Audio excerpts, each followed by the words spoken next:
Welcome to Ed's Not Dead and our special segment, Teacher Tips. Yes, it's a special regular segment. This is the third installment of Teacher Tips. Yeah.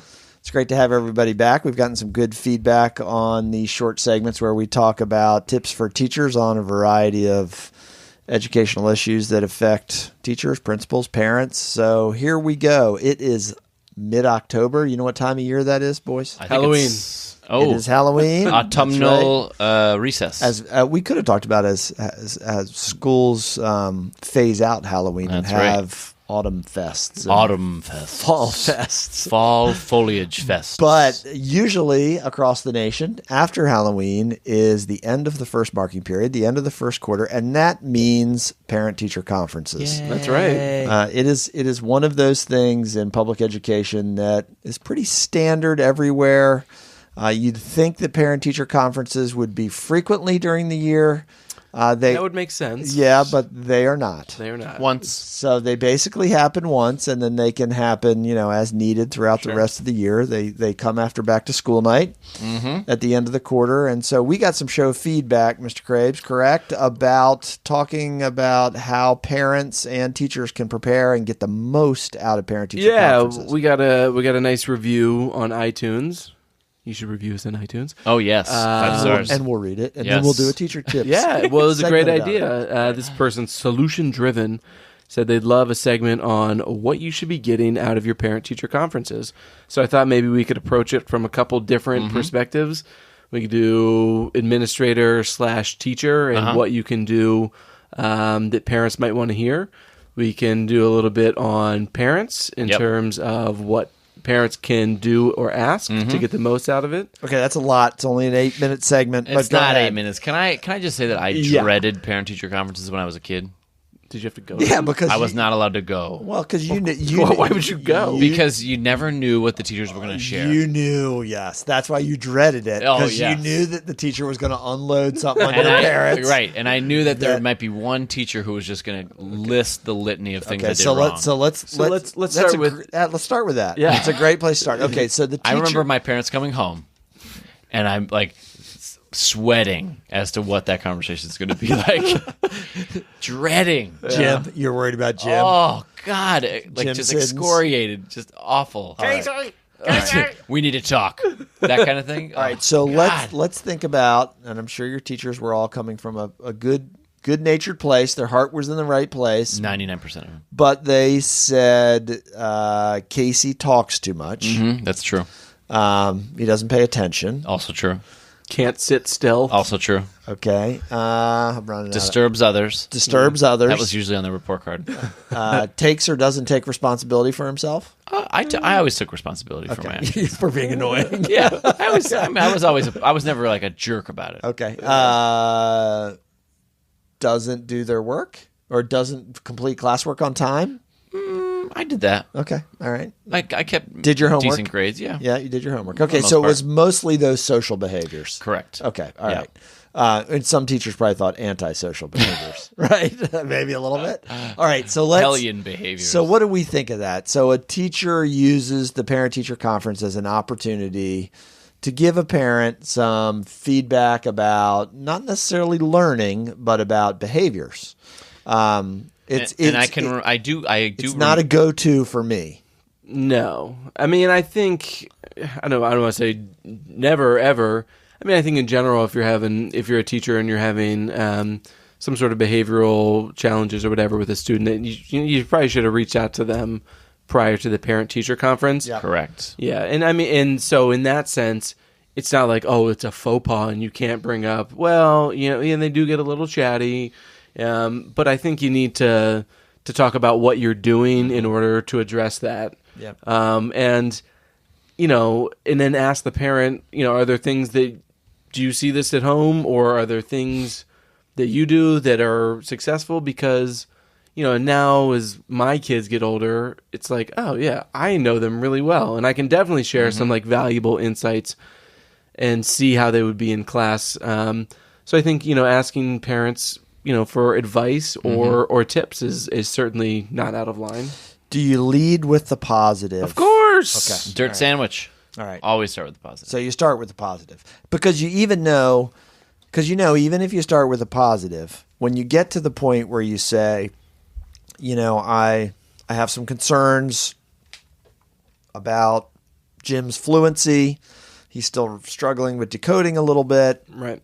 That the parent is going to walk away most focused on the constructive feedback or the areas of growth, because it causes a parent concern. Sure, of course. Right? They want to hear really good things about their kid, and because it's their kid, and it's as my friend Dr. Stetson used to say, they don't have another one under the bed that they haven't sent to school. Right. This is who they have. Right. And it's the best they could produce. Yeah. So they want to hear good things. And on the flip side, I remember getting caught flat-footed by this question where I had a parent come in and the kid was really hard worker and did all the work and, just sort of your model student. And this parent really wanted to know, okay, well, what can they do better? Mm-hmm. And I just wasn't prepared for that. I was prepared for they're so great, and this is all the ways they're so great. I was not prepared for, kind of like, great, I know, but like, what else? What else can we do? How else can we challenge them? What else can you give them to do during? What are you going to do as a teacher? They're not bringing home enough. Because Mr. Crable, I know my kid's great. How are you going to make him greater? Yeah, exactly. I mean, that's at the heart of it. And I remember being like, I wasn't really prepared. They're so great. Did I say that already? I'm repeating myself. Oh God. They read really well. Yeah, so definitely being ready for that, for all kids to have some meaningful feedback about them. That's not, and I know depending on how schools do it, it can be easy to kind of, they're use the same adjectives or whatever. But really try and have some meaningful comments that show that their kid and who their kid is. I remember reading a great book called Unequal Childhoods. I can't recall the author right now, where the researcher did this ethnographic research with families of different socioeconomic strata.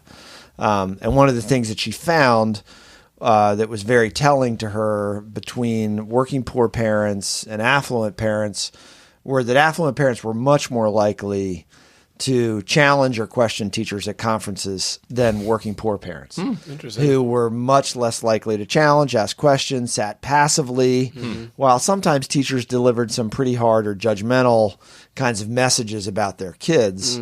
So I think it's important for teachers to try to encourage all parents to ask questions. Yes. Because it really is our job as educators to be open and reflective and listen to what parents have to say.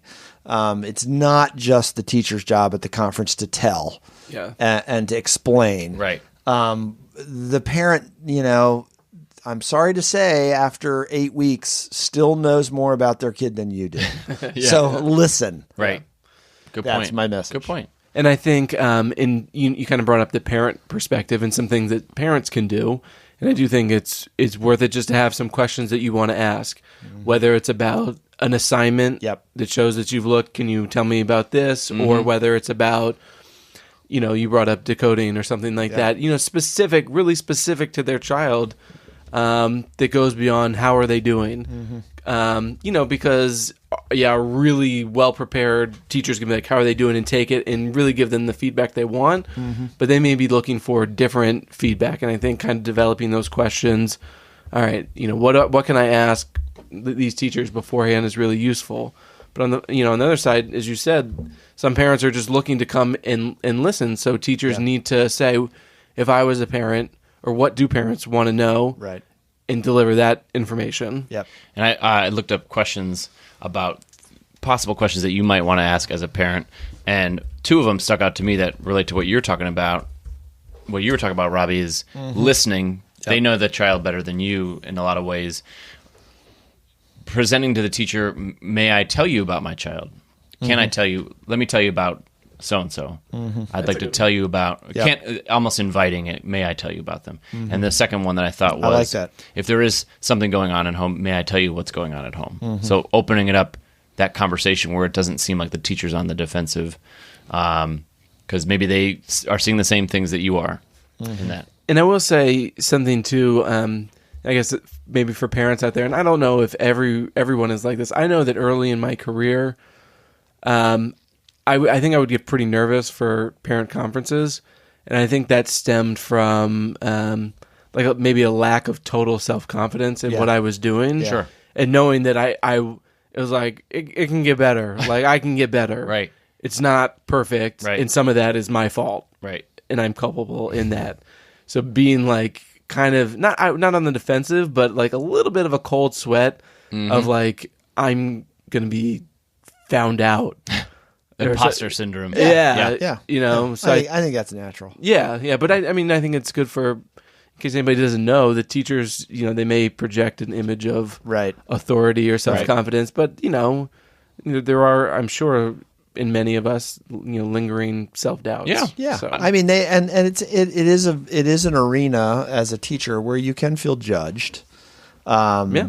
And a lot of parents come in not having positive experiences in school too. No. And the last time they were in school or in a classroom was probably when they were in school, and maybe, you know, not very positive. Sure. And by that time of the year, you know, sometimes you have to contend with the fact that the parent might not be thrilled for whatever reason with what's going on in your classroom. Right. And it may not be you personally as the teacher or what you're doing. Could be other kids, could be curriculum, could be any number of things. And you've But got you're gonna- you got to mediate that right there on the spot.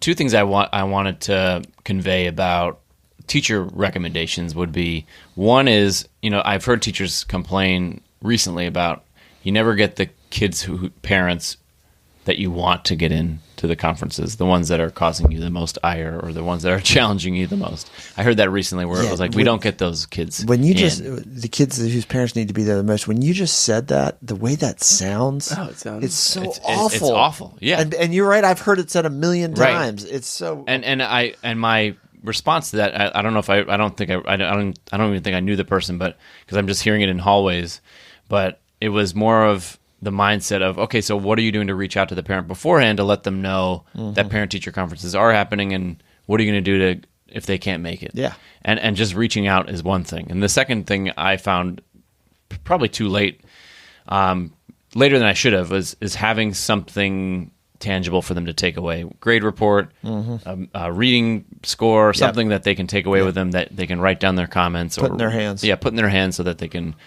have something actionable to take away with them. Yeah, something that they can help their kid with. Yeah, if you're interested, here's something you can do at home. Do this, do that, go to this website, blah, blah, blah. Yeah. Yep. That's good. I think one of the big takeaways too is that, you know, and we've talked about organizational structures and processes throughout our 2 years of Ed's Not Dead. This is just a practice that if you could somehow change. Yeah. I mean, the time is well spent in that first conference, but let's be honest, it's not enough. Right. It doesn't. And I'm sure in parochial schools and in other kinds of educational organizations, this is not the norm. They probably have other practices. Whether they're better or not, I don't know. But the 1 year, the first quarter conference, to me, is something that could be improved upon in public education. Yep. But we'd have to innovate a little bit. It wouldn't take a lot. I mean, you could have two. have So. That'd be like twice as much. At least. All right. Well, this is good. Keep the ideas coming on Teacher Tips. We love your ideas. It gives us good content for the show. Let us know what you thought about our conversation about parent-teacher conferences. We know you'll have some good ideas. You probably know a lot more about them than us. Thanks for tuning in to Ed's Not Dead Teacher Tips, and we will talk to you soon.